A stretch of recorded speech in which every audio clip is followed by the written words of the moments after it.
तनाव बढ़ने या युद्ध भड़कने की स्थिति में क्या भारत चीन को तेल की आपूर्ति बंद कर सकता है? इसी आशंका पर ईरान का पासटुडे.com लिखता है कि तेल शिपिंग के मार्ग में रुकावट उत्पन्न करके तेल की सप्लाई बंद करने की धमकी देना तेल बाजार के लिए कोई नई बात नहीं है।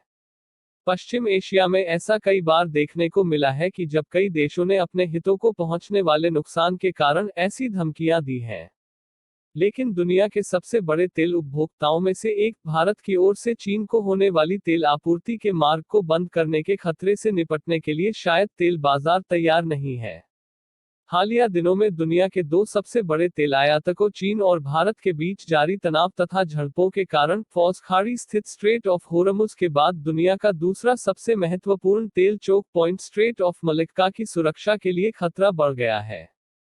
यह महत्वपूर्ण जल डिमरू मध्य हिंद महासागर को दक्षिण चीन सागर के माध्यम से प्रशांत महासागर से जोड़ता है और पश्चिम एशियाई तेल उत्पादक देशों से चीन, जापान और दक्षिण कोरिया जैसे महत्वपूर्ण देशों के लिए सबसे छोटा तेल शिपिंग मार्ग है।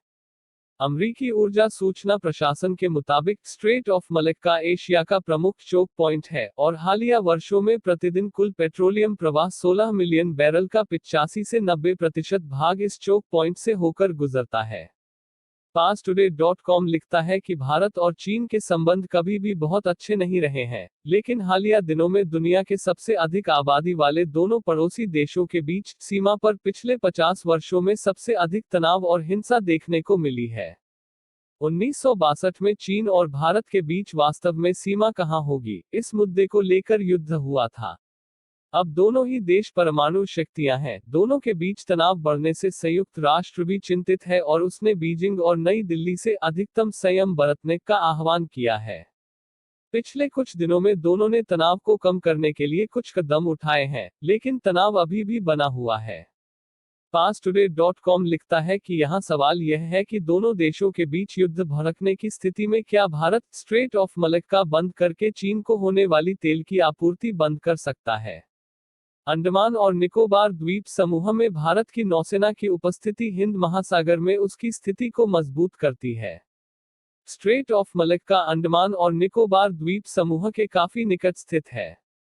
इसलिए भारत, इंडोनेशिया और मलेशिया के बीच का यह संकीर्ण मार्ग बंद करने की क्षमता रखता है।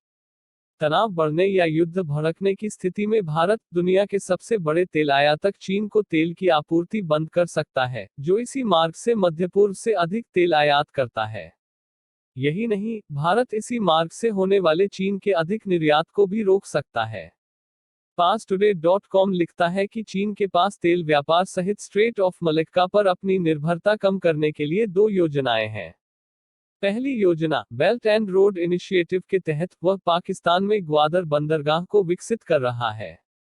चीन के पास दूसरा विकल्प आर्कटिक में उत्तरी सागर मार्ग है।